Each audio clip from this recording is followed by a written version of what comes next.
Assalamualaikum and hi. Today we are going to present Chemical Health Risk Assessment (CHRA) that has been conducted at MELON Farm Puncak Alam. Before we go further, this is the lineup of our team consisted with 5 assessors.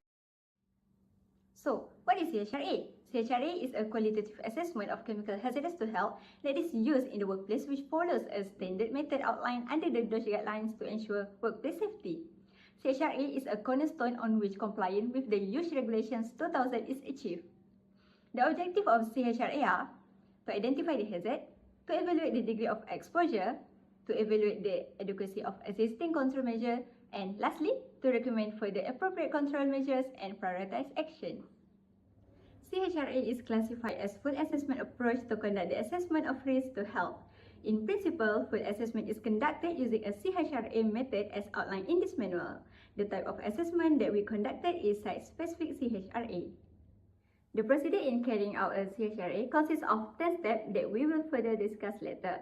As for the first step, we have gone to Melon Farm Puncak Alam, which is a farm that cultivates melon located at Puncak Alam to gather information.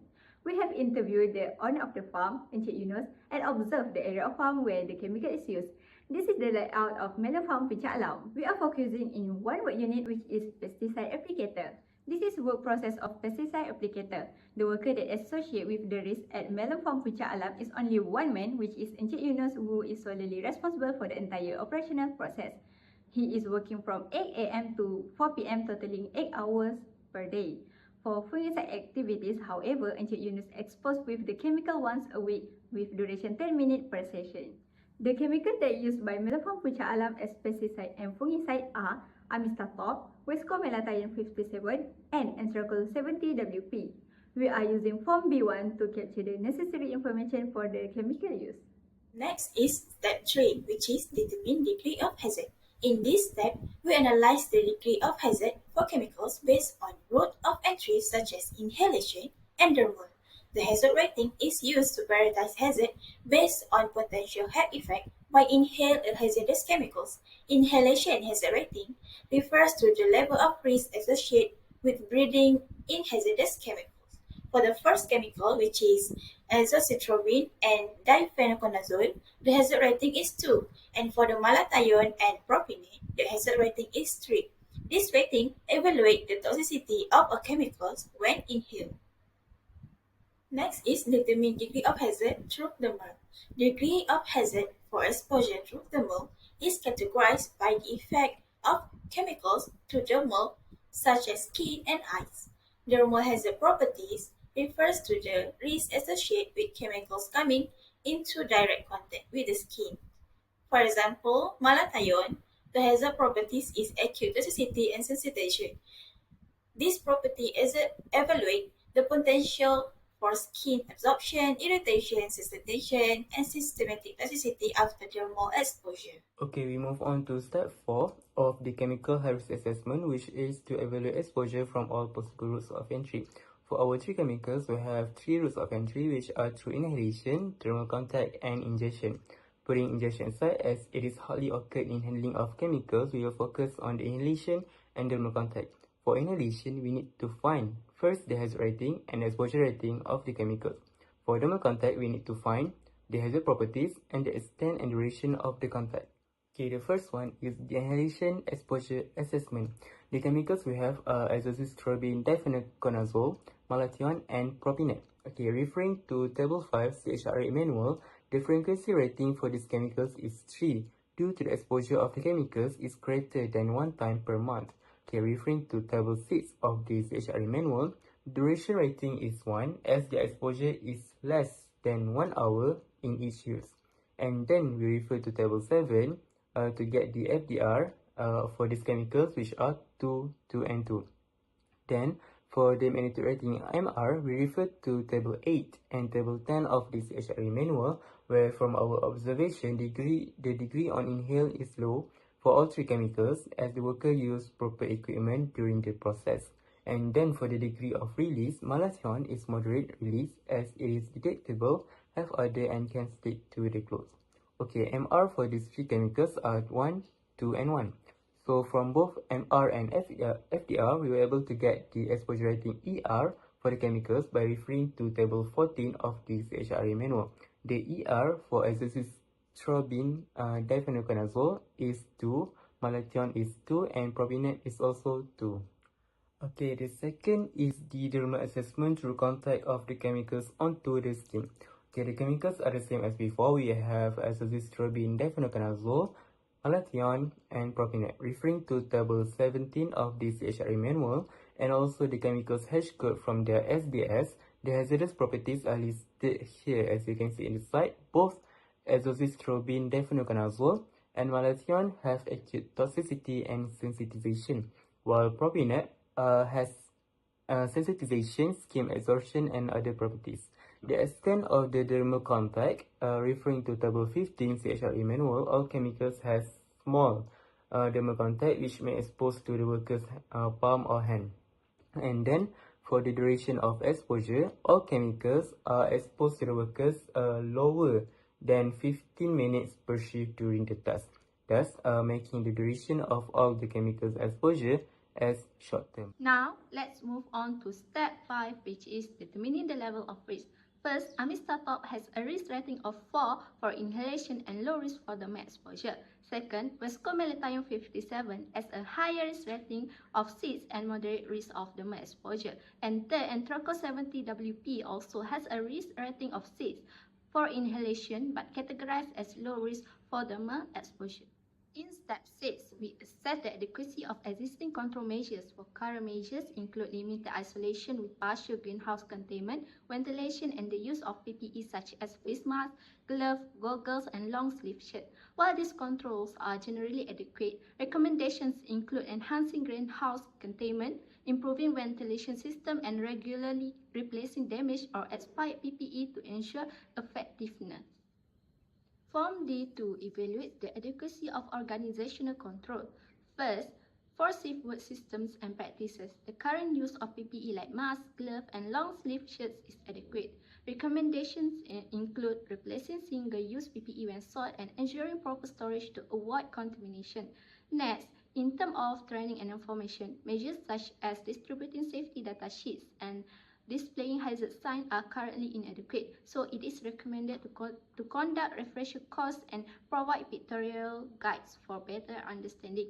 And other than that, regarding personal hygiene, provisions like clean washing stations and policies for decontamination are also inadequate. Recommendations include enforcing hygiene practices and supplying appropriate protective clothing. Table D3, Emergency Response Preparedness.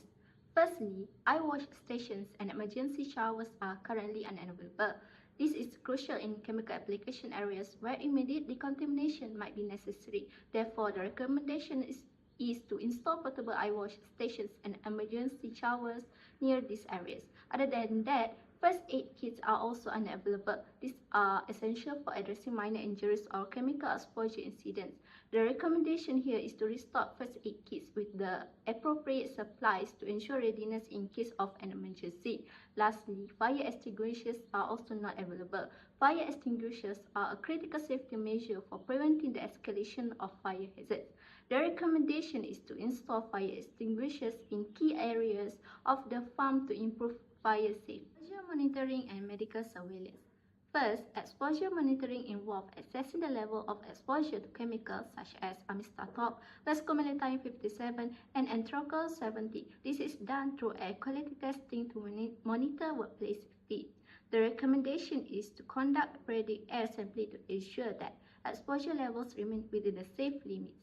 Next, medical surveillance includes routine health checks for workers to identify any potential health effects from chemical exposure. The recommendation is to perform pre-employment and annual health checkups with a particular focus on respiratory and skin health. Form D5, specific action to be taken. For amistatop, it is recommended to conduct medical surveillance focusing on skin and respiratory health. As for vescomalathion 57, it is recommended to monitor for signs of chronic toxicity in workers. And for Anthraco 70WP, the worker need to be tested for pesticide-related symptoms like irritation and dermatitis. For step 7, which is conclude assessment, we summarize the risk levels, adequacy of controls, and action prioritized for each chemicals. For the all chemicals, the adequacy of controls is adequate since the level of risk is low. So for the action priority for both inhalation and thermal, for all chemicals is 3. The consistent action priority across all chemicals reinforce the need for standard safety protocols, ensuring both worker protection and also for operational safety. Step 8. Identify action to be taken. Let me share an innovative approach implemented by Encik Yunus at his melon farm.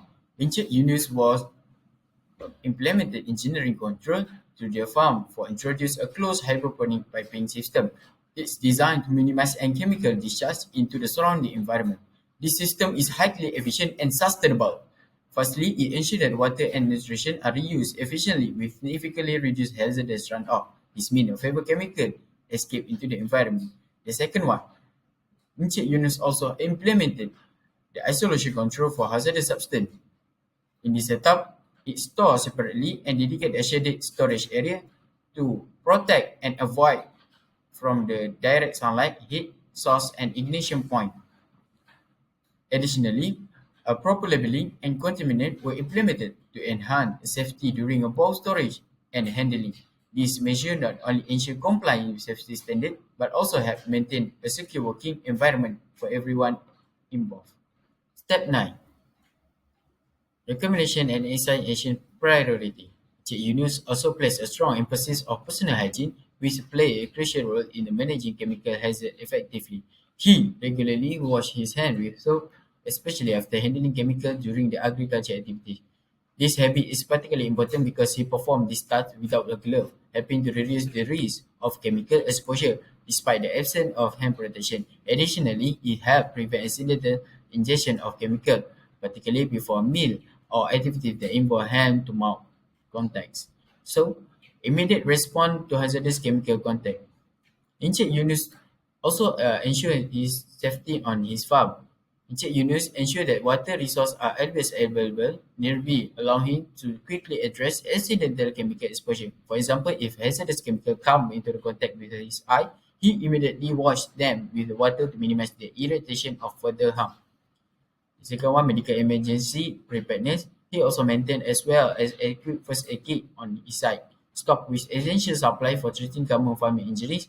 This preparedness enabled him to provide a prompt treatment before they get professional medical help. Encik Yunus has prioritized his personal safety by consistently wearing the appropriate protective gear while working in a potential hazardous environment.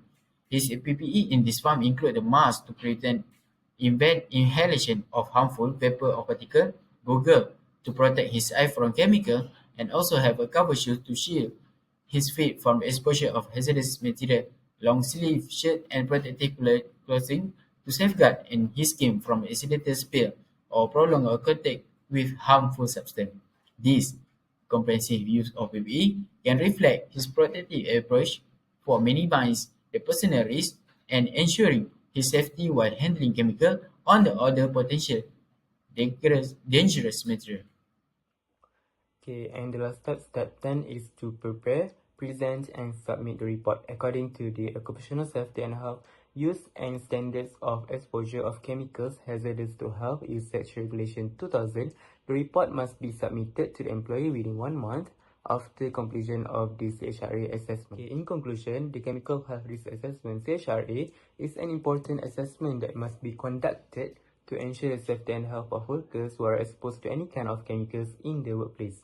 Through the assessment, organization can identify the extent of risk of chemicals that the workers are exposed to and take actions to ensure that the working environment of the workplace are secure from any unwanted accident from occur. Okay, these are the appendices where we did our site visit to the melon farm. Okay, here Encik Yunus briefed us about the chemicals he used and all the important matters that we need for gathering information. We also had a chance to see how he managed his farm and learn new knowledge on agriculture, which is not part of our main task of a CHRA, but also an opportunity for us to learn more. These are the appendices for the safety data sheet SDS used for each chemicals from their respective companies. We have SDS for amistatop, azoxystrobin, difenoconazole, we have rescomalation for malation and anthroposeventive propionate. And these are the references that we use in our CHRA assessment. That's all from us. Thank you for listening.